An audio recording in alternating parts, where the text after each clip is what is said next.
રાજ્યમાં વરસાદને લઈને અંબાલાલ પટેલે આગાહી આપી છે। તેમના કહેવા અનુસાર ઓક્ટોબર મહિનાની શરૂઆતમાં વરસાદી વાતાવરણ રહેશે। 18 થી 22 સપ્ટેમ્બરમાં વિવિધ વિસ્તારોમાં વરસાદી ઝાપટા પડશે। ઉત્તર, મધ્ય, દક્ષિણ ગુજરાત અને સૌરાષ્ટ્રમાં વરસાદની સંભાવના વ્યક્ત કરવામાં આવી છે। તેમણે કહ્યું કે રાજ્યમાં લાનીનોની અસરથી વરસાદ પડશે। સાથે જ તેમણે ઠંડી વિશે પણ આગાહી વ્યક્ત કરી છે। તેમણે કહ્યું કે ગુજરાતમાં 3 ડિસેમ્બરથી ઠંડીની શરૂઆત થશે। 22 ડિસેમ્બર બાદ ગાત્રો થીજવતી ઠંડી પડશે, જ્યારે જાન્યુઆરી ફેબ્રુઆરીની શરૂઆતમાં કડકડતી ઠંડી પડવાની સંભાવના વ્યક્ત કરી છે। તો માર્ચ મહિના સુધી લાનીનોની અસર જોવા મળશે તેવી પણ આગાહી કરાઈ છે। લાનીનોની અસર વર્તાઈ રહી છે। લગભગ લાનીનો શિયાળો તરફ થવાની તજજ્ઞો દ્વારા આગાહી કરવામાં આવે છે।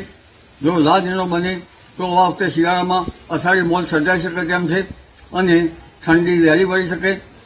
લગભગ આ વખતે ઠંડી 3 ડિસેમ્બરથી પડવાની શક્યતા રહેશે અને 22 ડિસેમ્બર પછી કડકડતી ગાત્રો થીજવતી ઠંડી પડવાની શક્યતા રહેશે। ઉત્તરીય પર્વતીય પ્રદેશોમાં ભારે વરસાદ થશે અને આ વખતે જાન્યુઆરીમાં ઠંડો હશે। તેમાં જો છે ફેબ્રુઆરી માસમાં પણ શરૂઆતમાં ઠંડી પડવાની શક્યતા રહેશે। માર્ચ સુધીમાં લાનીનોની અસર વર્તાશે, પરંતુ ઉલ્લેખનીય છે કે આ વખતે હજુ ચોમાસામાં વરસાદ થઈ રહ્યો છે કે રાજસ્થાનમાં એન્ટી સાયક્લોન બનવા છતાં આ વરસાદ ચાલુ રહેશે અને લગભગ મધ્યપ્રદેશ સુધીમાં આ વરસાદ આવવાની શક્યતા રહેશે, જેથી હમણાં તારીખ 18 થી 22માં રાજ્યના ભાગમાં ભિન્ન ભિન્ન ભાગમાં વરસાદ ઝાપટા પડશે, પરંતુ તારીખ 23, 24, 25, 26 અને 27માં રાજ્યના ભાગોમાં હળવા ભારે વરસાદ ઝાપટા પડશે, જેમાં ઉત્તર ગુજરાતના ભાગો, મધ્ય ગુજરાતના ભાગો, પૂર્વ ગુજરાતના ભાગો, સૌરાષ્ટ્રના ભિન્ન ભિન્ન ભાગોમાં હળવા ભારે વરસાદ ઝાપટા પડવાની શક્યતા રહેશે। દક્ષિણ ગુજરાતના ભાગમાં ભારે વરસાદ ઝાપટા પડવાની શક્યતા રહેશે।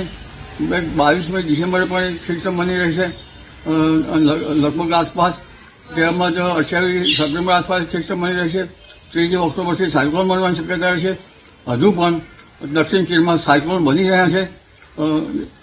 સાંઘાઈ વગેરે ભાગોમાં હજુ સાયક્લોન જણાય છે।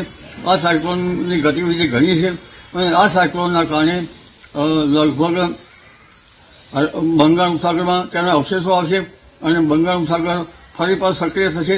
એટલે આ વખતે જે વરસાદની પેટર્ન જે છે એ ભિન્ન ભિન્ન ભાગોમાં લગભગ ઓક્ટોબરની શરૂઆત સુધી રહેવાની શક્યતા રહેશે।